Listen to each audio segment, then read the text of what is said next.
নমস্কার, রান্নার নতুন রসায়ন আজ আপনাদের জন্য নিয়ে এসেছে একটা ব্রেকফাস্ট রেসিপি নিয়ে, যা ভীষণ তাড়াতাড়ি তৈরি হয়, খেতেও দারুণ। নাম হচ্ছে মাশরুম টোস্ট। লাগছে কি কি দেখতে থাকুন। লাগছে বাটন মাশরুম, ভালো করে ধুয়ে তাকে লম্বা লম্বা করে কিন্তু কেটে নিতে হবে। রেসিপিটা তৈরি হতে একদম সময় লাগে না, আর জিনিসও বেশি কিছু লাগে না। লাগছে রসুন কুচি আর পেঁয়াজ কুচি, ফ্রাইং প্যানে বাটার 1 টেবিল স্পুন আর অলিভ অয়েল 1 টেবিল স্পুন গরম করে এর মধ্যে 1 টেবিল স্পুন ময়দা দিয়ে ভালো করে কিন্তু ময়দাটাকে কিন্তু ভেজে নিতে হবে। এবার এর মধ্যে দিয়ে দিলাম রসুন কুচি। রসুন মোটামুটি রয়েছে 1.5 টেবিল স্পুন মতন। হালকা সতে করে নেওয়ার পর এর মধ্যে দিয়ে দেব পেঁয়াজ কুচি। পেঁয়াজ মোটামুটি একটা মাঝারি সাইজের পেঁয়াজকে কুচি করে নিয়েছি। পেঁয়াজ ভাজতে ভাজতে একটা কথা বলে নি, চ্যানেলে দেখানো রান্নাগুলো ভালো লাগছে তো? ভালো লাগলে কিন্তু অবশ্যই লাইক, শেয়ার, সাবস্ক্রাইব করা যায়। দেখুন, মাঝে দিয়ে দিলাম চিলি ফ্লেক্স। যে যেরকম ঝাল খাবেন সেরকম চিলি ফ্লেক্স পরিমাণে দেবেন। এখন এর মধ্যে দিয়ে দিলাম টুকরো করে কেটে রাখা মাশরুমগুলো। মাশরুমটা এর মধ্যে হালকা ভাজতে ভাজতে কিন্তু জল বেরোবে। জলটা শুকনো অবধি মাশরুমকে কিন্তু ভেজে নিতে হবে।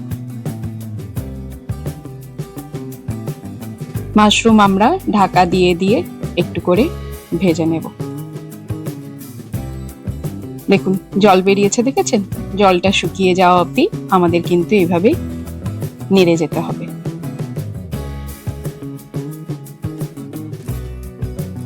চ্যানেলে দেখানো রান্নাগুলো কেমন লাগছে, আরো কিরকম টাইপের রান্না দেখতে চান সেটাও কিন্তু জানাবেন। এখন এর মধ্যে দিয়ে দিলাম 1/2 কাপ মতন দুধ। দুধ দিয়ে ভালো করে আরেকবার আমরা মাশরুমকে কিন্তু নেড়ে নিতে হবে। মাশরুম আমাদের প্রায় কমপ্লিট হয়ে গেছে। এবার হালকা একটু এর উপরে হার্বস ছড়িয়ে দেব। হার্বসের বলতে এর মধ্যে আমরা উপর থেকে ছড়িয়ে দিলাম অরিগ্যানো। ব্যাস, আমাদের মাশরুম কিন্তু একদম রেডি। আপনারা চাইলে এর মধ্যে চিজ দিতে পারেন, তবে আমি একটু হেলদি ভার্সন করার জন্য চিজটাকে অ্যাভয়েড করেছি। তবে মাঝে মাঝে চিজ দিয়ে খেলে কিন্তু মন্দ হয় না। মাশরুমের এই রেসিপিটি সাথে আজ ট্রাই করব আমি টোস্ট। তার জন্য যে কোনো ধরনের ব্রেড নিয়ে তাতে বাটার মাখিয়ে নিয়ে একটু টোস্ট করে নিতে হবে। ব্যাস, আজকের আমাদের ব্রেকফাস্ট কিন্তু একদম রেডি। খালি ট্রাই করার পালা। রেসিপিটি কিন্তু অবশ্যই ট্রাই করবেন আর আমাকে কমেন্ট করে জানাবেন যে আজকের রেসিপিটি আপনাদের কেমন লাগলো। টোস্ট একদম রেডি। এবার প্রত্যেকটা ক্রিসপি টোস্টের ওপরে এই মাশরুমের রেসিপিটি ওপরে ভালো করে স্প্রেড করে দিতে হবে। আপনারা চাইলে এইভাবেও খেতে পারেন। আমি কি করেছি, উপরে আর একটা ব্রেড দিয়ে স্যান্ডউইচ আকারে বানিয়ে নিয়েছি।